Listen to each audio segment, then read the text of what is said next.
David Moore, Dallas Morning News. Talked to us before about managing success and how difficult that can be.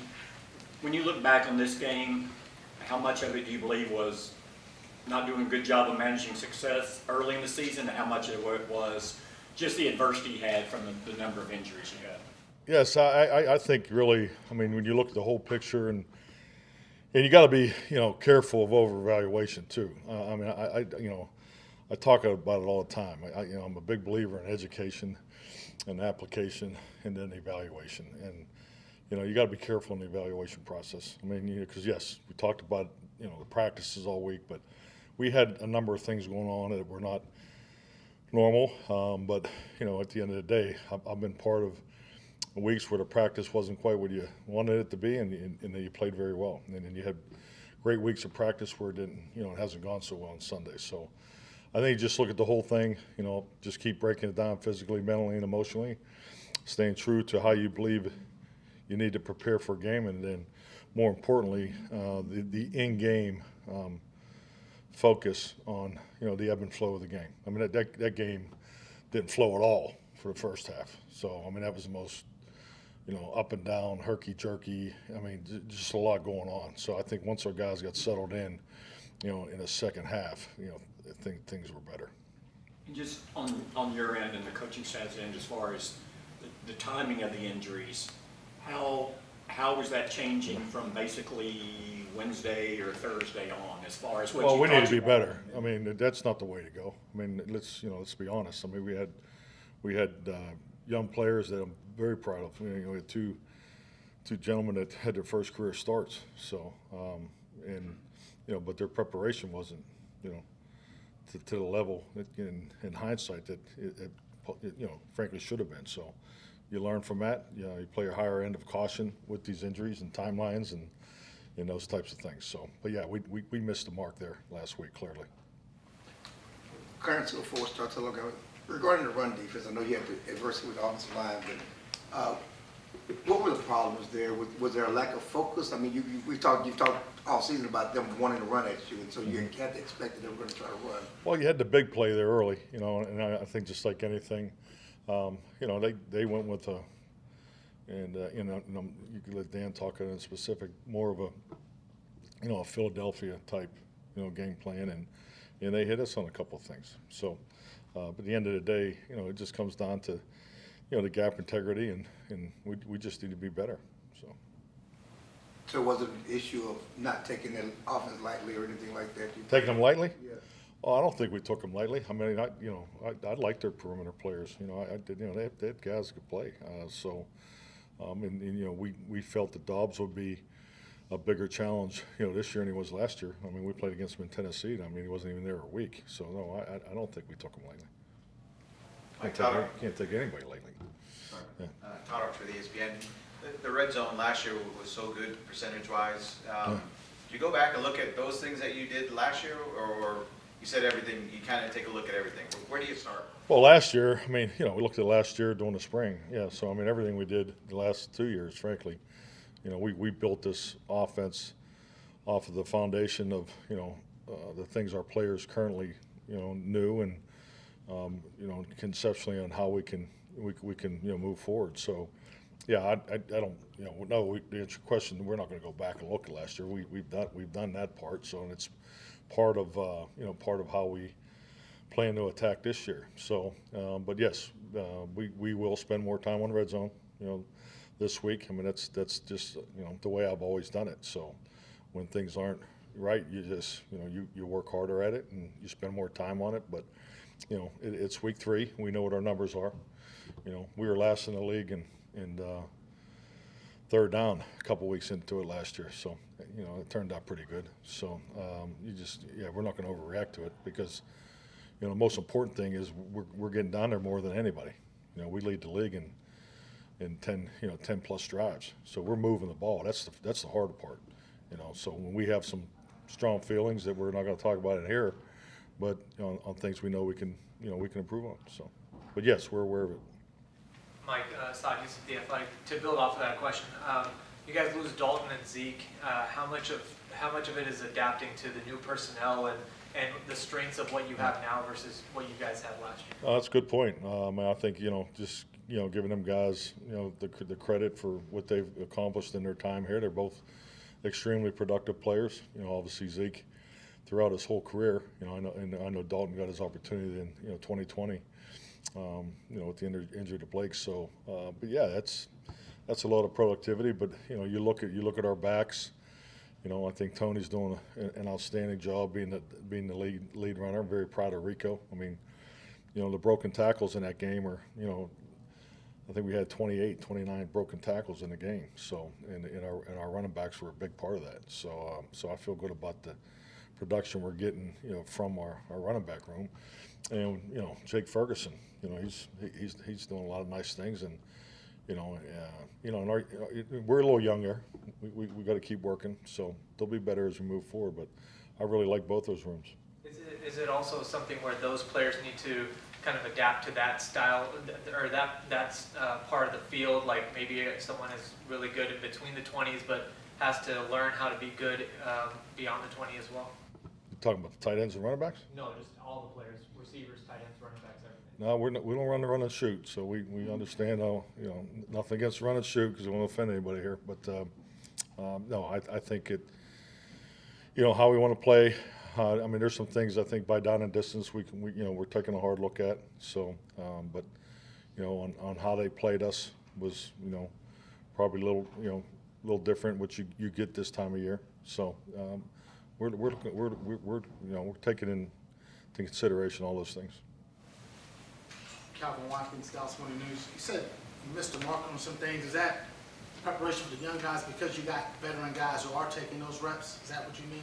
Well, it's just as simple as this, and it's really my own challenge. Ultimately, I'm in charge of training the team and making sure everybody gets the reps, gets the information, the film, all the things that lead up to preparing for the game. Well, we had 3 guys starting that didn't take a lot of reps last week. So, I'm ultimately responsible for that. So we need to be better, and everybody involved in that needs to be better because that's you can't operate like that. How concerned are you about Tyron Smith's health? This is the second time he's been on injury report for 2 different ailments. I mean, it's football. I mean, Tyron's played a lot of football. I mean, he's so yeah. I mean, injuries are going to happen. I mean, there's nothing you can do about it. I mean, I think clearly the way you train in September is frankly a product of our training camp and what it's off season. I mean, you have to train in September, differently than you did before 2011. I mean, I know that's how I feel, and I think the league is set up that way. So, but yeah, but as you move on and you do less and do more in other areas. So that's part of this process, and to me, it's part of the September Football Challenge. Aisha Marson, DallasCowboys.com. Coach, the West Coast system is very methodical in how you move down the field. You just mentioned just how much you guys are getting to the red zone. The vertical threat is important to, hitting those big plays when those plays are there is important. Is that something that you gentlemen are still working on, trying to establish the vertical threat of this West Coast offense right now? Well, the vertical, gang, great question. Appreciate your insight. Is the vertical game. Frankly, you got to look at how they played too. So that when they had a cap on it, they're early. There wasn't a lot of 7 steps. I think we took 1 7-step drop, and that was by design. And that might have been maybe a slight overreaction from me. Based off of having the 3 new starters up front. So and that's part of the game. And it's part of calling the game. On where where's the stress points and making sure those guys get going. I mean, just you go back to the first series. I mean, that's first time we didn't move the ball in the first series of the game, and it's a great credit to our crowd. I mean, because to be honest, it created such a great environment. I think they made the Cardinal fans a little louder. I mean, we had to go to so we didn't think with so many Cowboy fans at the stadium, we didn't go silent count the first series.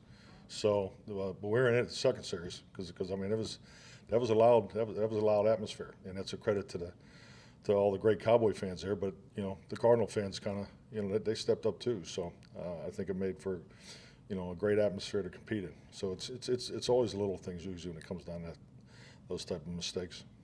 Michael Gelkin, Dallas Morning News. Tony saw 70 snaps, the second highest of his career. Rico at 11. The way Rico's going, and with the interest of preserving Tony over a full season, do you want to see that margin tighten a little bit, or are you comfortable with it? Yeah, definitely. I mean, we're very conscious of it. Especially the last 2 weeks. I mean, really, frankly, it'll affect Wednesday's practice for a number of guys. But I think also, it's part of the ebb and flow of the game. You get behind, and you start pushing a little bit, and then I think it's human nature. But yeah, very conscious of it. I mean, Deuce didn't get the work that I anticipated. So as far as the package that we had for him, so and part of that was just the way the game went. The snap counts routinely for your offense have been higher these past couple of games than for your defense. Is that a reflection of the kind of style of game that you're hoping to create? Well, especially early. I mean, yeah, we don't want to, we're not trying to keep a lid on it. That's for sure.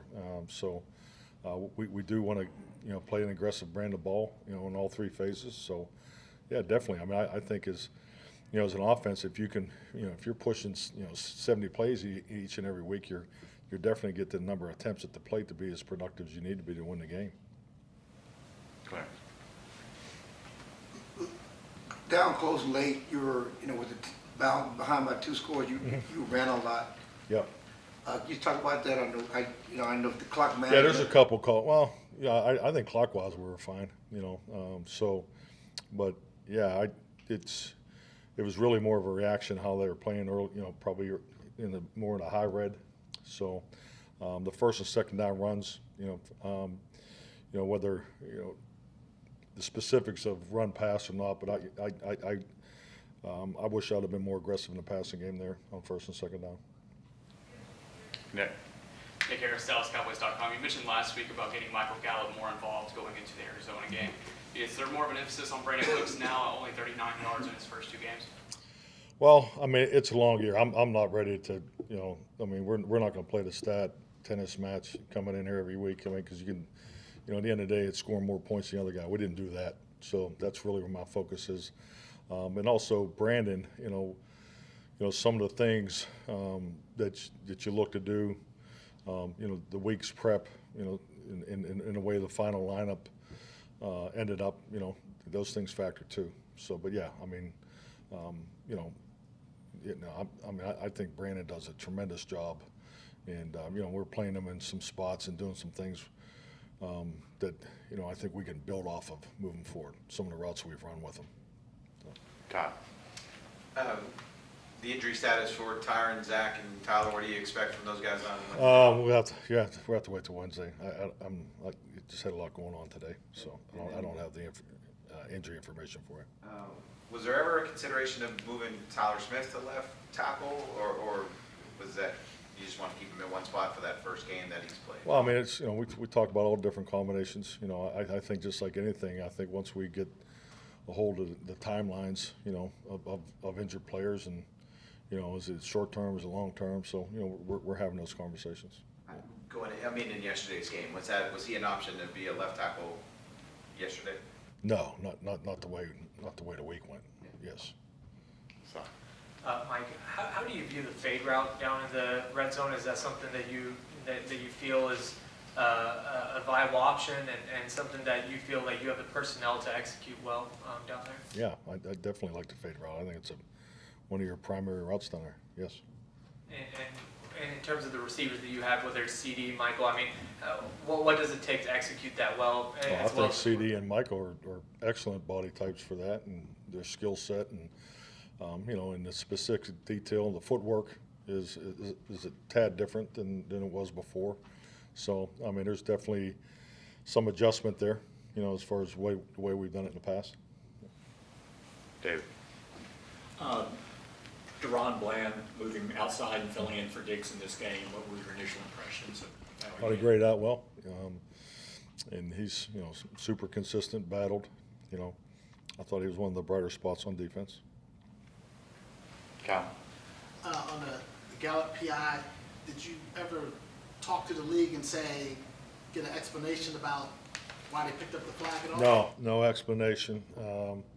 Picked the flag up, wind the clock, and still don't have an explanation. I mean, did you reach out to them today at all or send the tape and say what happened here? No, not yet. Tom? You're facing Zeke this week, and you've talked to us before how he's always in the front row and all that stuff. What were your perceptions of Zeke when you took the job, and what did you come to learn differently about him, maybe? Well, I think like anything, you know, obviously, you know, his reputation, you know, as a player, you know, obviously a lot of respect, you know, and I've told him this, and I don't mean this in a you know, funny way or anything, but I just remember my first impression of Zeke in 2016, and he broke a run, you know, down our sideline that I was on at that time, and I just remember as he ran by me for a long yard, I thought, my God, that guy got a big head. I mean, he was big. That's a big man, you know. So, and that's I've always been so impressed with him. He's just such a big physical runner, you know. And I think when you watch guys on TV and you see him, I didn't realize he was that big, you know, and that thick. And so, you know, especially you know in the speed and his tenacity way he played. So, and then you know, obviously having an opportunity to work with him, just you know, very enjoyable. You know, I enjoyed our time together. When you have to make the decision to move on, how difficult was that for you when you know what he means to that locker room? I mean, he's always going to be loved here, and I think he'll, you know, his love, you know, the love that he had still today in the locker room is tremendous. I mean, he's probably, in my time, our time together was clearly, you know, probably one of the most popular players. I mean, he's a tremendous teammate, and he still is. I mean, his name usually comes up once a week. So, great guy. All righty. Thank you, Mike. Thank you.